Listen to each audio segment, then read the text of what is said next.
ఈ రోజు బెంగళూరులోని మర్దెల్లి హిందుస్థాన్ కాలేజీ దగ్గర వైసీపీ అధినేత వైఎస్ జగన్మోహన్ రెడ్డి ప్రారంభించిన డిజిటల్ క్యూఆర్ కోడ్ గురించి మాజీ పంచాయతీరాజ్ అండ్ రూరల్ డెవలప్మెంట్ ప్రభుత్వ సలహాదారు పోతిరెడ్డి నాగార్జున రెడ్డి, బెంగళూరులో ఉన్న వైఎస్ఆర్సీపీ నాయకులు, కార్యకర్తలు, అభిమానులు, పీజీలు నిర్వహిస్తున్న వారు ఏర్పాటు చేసిన కార్యక్రమంలో ముఖ్య అతిథిగా పాల్గొన్నారు. సందర్భంగా నాగార్జున రెడ్డి మాట్లాడుతూ, రాష్టంలో వైసీపీ నాయకులపైన, కార్యకర్తలపైన జరుగుతున్న అరాచకాలు, అక్రమ కేసులు, మర్డర్లు చేస్తూ వైసీపీ నాయకులు, అభిమానులను భయభ్రాంతులకు చేస్తూ పోలీసులు సోషల్ మీడియాలో యాక్టివ్ గా ఉన్న వారిపై అక్రమ కేసులు బనాయిస్తూ జైల్లో పెట్టడం, ఎమ్మెల్యేలు, ఎంపీలపైన, మాజీ మంత్రులపైన అక్రమ కేసులు బనాయించి కక్ష సాధింపు చేస్తూ జైలు పాలు చేయడం, రాష్టంలో అరాచక పాలనను వ్యతిరేకిస్తూ పార్టీ అధ్యకుడు జగన్మోహన్ రెడ్డి డిజిటల్ బుక్ ని ఏర్పాటు చేయడం జరిగింది. ఇందుకు గాను వైసీపీ కార్యకర్తలకు, అభిమానులకు అక్రమ కేసులు పోలీసులు ఈ డిజిటల్ బుక్ లో ఎంట్రీ చేస్తే వైసీపీ ప్రభుత్వం అధికారంలోకి వచ్చిన తర్వాత ఇప్పుడు మన వైసీపీ కార్యకర్తలపై అక్రమ కేసులు పెట్టిన పోలీసు అధికారులు ఎక్కడ ఉన్నా వారిని వదిలిపెట్టే ప్రసక్తే లేదని, వారిని చట్ట ప్రకారం కోర్టులో నిలబెడతామని జగన్మోహన్ రెడ్డి తెలియజేశారు. కావున ఈ అవకాశాన్ని ప్రతి ఒక్క వైసీపీ కార్యకర్త ధైర్యంగా ఉండి మీ అన్యాయాలను క్యూఆర్ కోడ్ ద్వారా అన్యాయానికి గురైన ప్రతి కార్యకర్త భరోసానిచ్చారని, ప్రజా సమస్యలపై పోరాటం చేయాలని, పార్టీ కార్యకర్తలకు, నాయకులకు మన పార్టీ అధికారంలోకి వచ్చిన తర్వాత అన్ని విధాలుగా న్యాయం చేస్తారని చెప్పారు.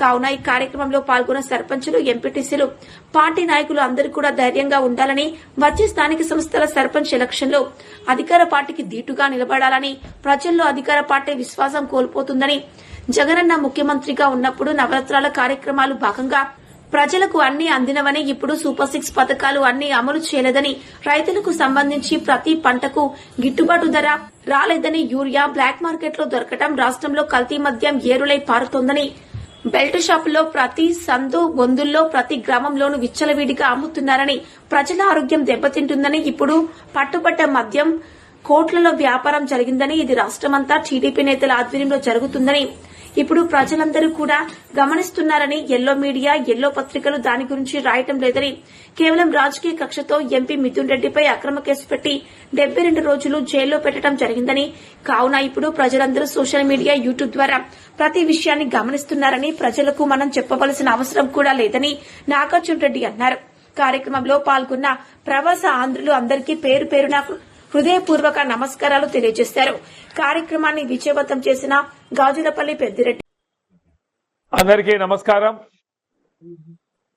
ఈరోజు మన బెంగళూరు నగరంలో మన వైఎస్ఆర్సీపీ సంబంధించినటువంటి అతిరథ మహారథ నాయకులందరూ కూడా ఈ కార్యక్రమంలో పాల్గొన్నందుకు, వైఎస్ఆర్ పార్టీ అభిమానం వైఎస్ఆర్ పార్టీ రక్తంలోనే ఉందనే ఒక సత్సంకల్పంతో ఇక్కడికి వచ్చినటువంటి మీకందరికీ కూడా ముందుగా నా హృదయపూర్వక నమస్కారాలు తెలియజేసుకుంటున్నా. కూటమి ప్రభుత్వం అధికారంలోకి వచ్చిన తర్వాత రాష్ట్రంలో రెడ్ బుక్ రాజ్యాంగం నడుస్తూ ఉంది. గతంలో బీహార్ కంటే కూడా ఆంధ్రప్రదేశ్ లో అరాచకాలు ఎక్కువయ్యాయి. మనకు కార్యకర్తల కానించి నాయకుల వరకు, ఎంపీల వరకు, ఎమ్మెల్యేల వరకు, మాజీ మంత్రుల వరకు అందరినీ కూడా కేవలం ఎప్పుడో 10-15 సంవత్సరాల క్రితం ఒక చిన్న కేసు ఉంటే ఆ కేసును బయటికి తీసి దాని మీద వాళ్ళని అరెస్ట్ చేసి జైల్లోకి పంపడం, మళ్ళీ సోషల్ మీడియాలో ఉన్నటువంటి మన కార్యకర్తలు ఏదైనా ప్రభుత్వ వైఫల్యాలను ప్రజలకు దృష్టికి తీసుకొస్తే వాళ్లపైన అనేక కేసులు పెట్టాయి. ఒక స్టేషన్ లో కాదు, ఒక జిల్లాలో శ్రీకాకుళం జిల్లాలో పెడతారు, అనంతపురం జిల్లాలో పెడతారు, కర్నూలు జిల్లాలో పెడతారు. ఇట్లా ఒక్కొక్కరిని అనేక జిల్లాల్లో పెట్టడం. దీనిపైన హైకోర్టు కూడా, ఈ ప్రభుత్వం పైన హైకోర్టు పోలీస్ వ్యవస్థ పైన మాట్లాడింది. గతంలో ఎక్కడా ఎప్పుడు కూడా లేదు. ఆ విధంగా సీరియస్ అయినా కూడా ఈ పోలీసులకు అందరికి కాదు, ఈ తొత్తులు బాగా పనిచేస్తున్నటువంటి ఈ పోలీస్ అధికారులకు మరొక్కసారి మేము చెప్తున్నాం. అంటే మా నాయకుడు చెప్పాడు ఏమని, మన ప్రభుత్వం అంటే ప్రజాప్రతినిధులు ఉండేది 5 సంవత్సరాలే. మీరు మీ సర్వీస్ ఉన్నంత వరకు కూడా మీరు ఉద్యోగాల్లో ఉంటారు. మీరు రిటైర్డ్ అయినా కూడా తప్పు చేసిన వాళ్ళను సప్త సముద్రాల అవతలు ఉన్నా కూడా, ఎక్కడ ఉన్నా కూడా వాళ్ళను మళ్ళీ న్యాయం కోసం వల్ల ఖచ్చితంగా వాళ్ళు న్యాయస్థానంలో నిలబెట్టే పరిస్థితి వస్తుంది అని చెప్పేసి చెప్పినా కూడా పోలీసు వ్యవస్థ మారటం లేదు. దాదాపుగా ప్రభుత్వం అధికారంలోకి వచ్చి దాదాపుగా 2 సంవత్సరాలు పూర్తి కావస్తా ఉంది. మరి ఎలక్షన్లు 1 సంవత్సరం ముందు వస్తాయని చెప్పేసి అనేది ఇప్పుడు జరుగుతూ ఉంది. అంటే కేవలం 2 సంవత్సరాలే ఉండేది. ఈ 2 సంవత్సరాల్లో ఒక 6 నెలలు ప్రభుత్వానికి సంబంధించి ఏ అధికారాలు కూడా ఉండకుండా పోతాయి. కేవలం 15 నెలలు మాత్రమే ఈ కూటమి ప్రభుత్వం అధికారంలో ఉంటుంది. మరి జగనన్న ఒకటే చెప్పాడు, ఏ ఒక్క చిన్న కార్యకర్తకు కానీ, ఒక్క నాయకునికి కానీ, వైఎస్ అభిమానులకు కానీ అన్యాయం జరిగింది ఫలానా పోలీసులతో కానీ, ఫలానా రెవెన్యూ వాళ్ళతో కానీ, ఫలానా నాయకులతో కానీ ఎవరితోన్నా చేశారంటే ఆ చేసిన రోజు వెంటనే ఈ డిజిటల్ బుక్ అనేది ప్రారంభించడం జరిగింది. కాబట్టేసి ఇది దీంట్లో మనం స్కాన్ చేసి మన వైసీపీ నాయకులు, మన వైసీపీ కార్యకర్తలు, కోఆర్డినేటర్లు అందరూ ఉన్నారు. కాబట్టేసి మీరు ఏ అధైర్యపడకుండా ఖచ్చితంగా దాన్ని రిజిస్టర్ చేస్తే ఆటోమేటిక్ గా రాబోయే రోజుల్లో జరుగుతుంది. మేము టీడీపీ నాయకులు, కార్యకర్తలు అందరూ అనడంలా కొంతమంది మాత్రమే రచ్చగొట్టి భయభ్రాంతులు చేసి, మరి అదే విధంగా మనకు సంబంధించినటువంటి ఎంతో మంది కార్యకర్తలను జైళ్లకు పంపడం, నాయకులను జైళ్లకు పంపడం, మరి అదే విధంగా మర్డర్లు చేయడం, మానభంగాలు అయితే ఈ ప్రభుత్వం వచ్చిన తర్వాత మన రాష్ట్రంలో ఎక్కువైపోయాయి.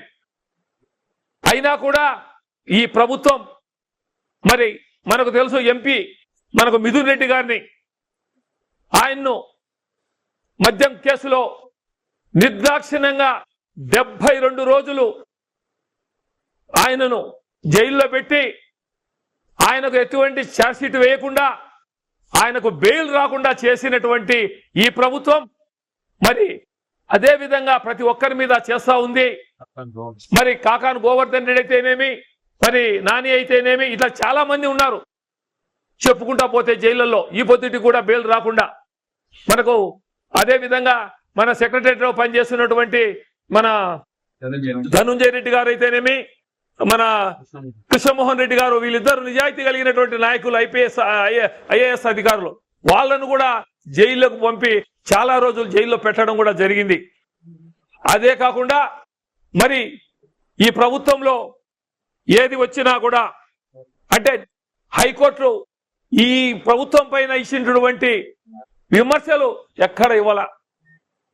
మరి అదే విధంగా మనకు ఈయన సవీంద్రారెడ్డి అని ఒక వైఎస్ఆర్సీపీ కార్యకర్త, నాయకుడు, భార్యాభర్తలు ఇద్దరు కారులో పోతా ఉంటే వాళ్లను నిర్దాక్షిణ్యంగా మధ్యలో ఆపి పోలీసులు అరెస్ట్ చేస్తే వాళ్ళ భార్యపై స్టేషన్లో ఉన్నారు, స్టేషన్ తీసుకుపోతున్న తాడేపల్లి స్టేషన్ కంటే అక్కడ చూసే లేరు, మంగళగిరి స్టేషన్లో చూస్తే లేదు.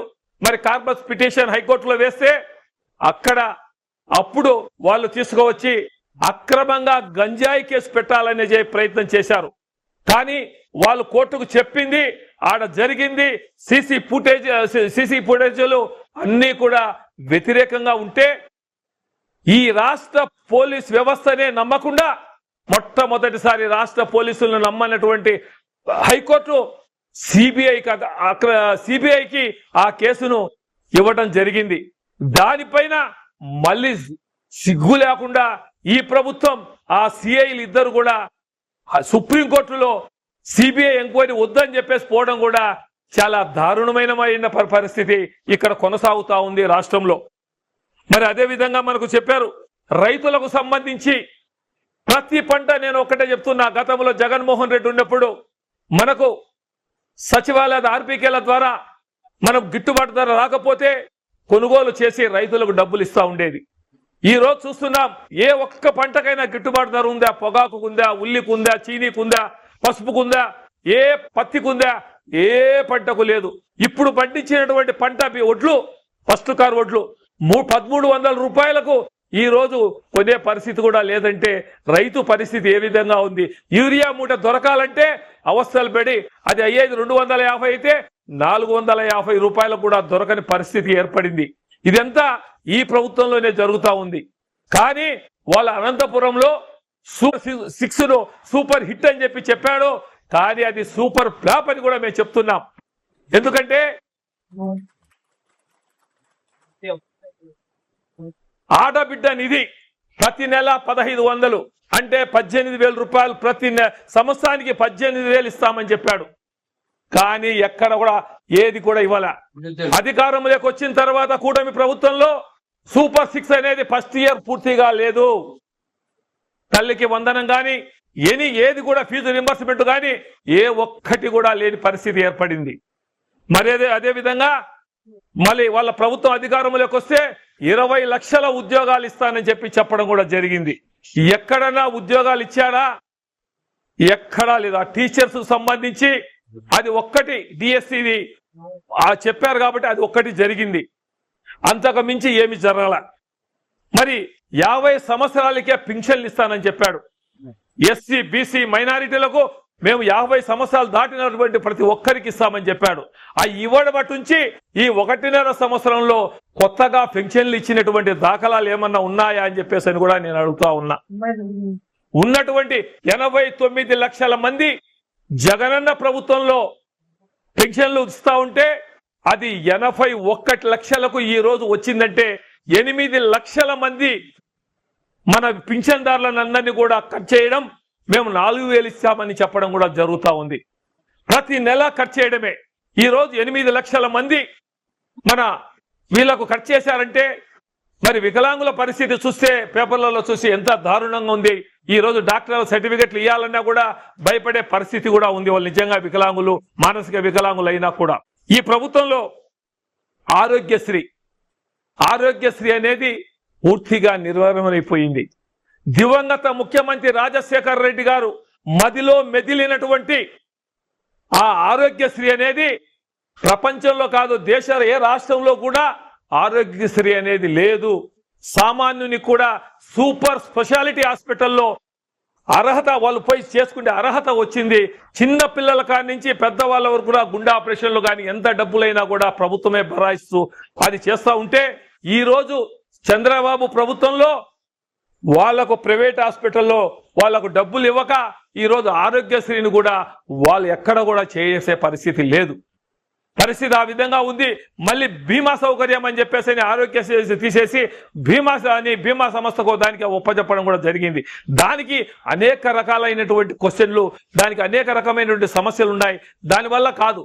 ఎందుకంటే ఒక వ్యక్తి గుండె ఆపరేషన్ చేస్తే అతన్ని బతుకుతాడో సొసైటీ వెంటబడి ఆపరేషన్ చేయాలన్నప్పుడు ఆరోగ్యశ్రీ చల్లదన్నప్పుడు వాళ్ళ పరిస్థితి ఏంటి, సామాన్యుల పరిస్థితి? ఇవన్నీ కూడా చెప్పుకుంటా పోతే ఎన్నో ఉన్నాయి. మరోది మద్యం కుంభకోణం.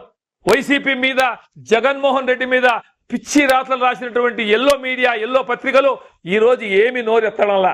ఈ రోజు మద్యం ఫ్యాక్టరీలలో ఫ్యాక్టరీలు పెట్టేసి వీళ్ళందరూ కూడా మనకు నకిలీ మద్యాన్ని అందరినీ కూడా పట్టుకోవడం జరుగుతూ ఉంది. ఈ మధ్య చిత్తూరు జిల్లాలో జరిగింది, విజయవాడ దగ్గర జరిగింది, ఏలూరు దగ్గర జరిగింది. ఇట్లా ఇంకా పట్టుకుంటా పోతే జిల్లా వ్యాప్తంగా అన్ని జిల్లాల్లో ఉన్నాయనే సమాచారం కూడా అందుతా ఉంది.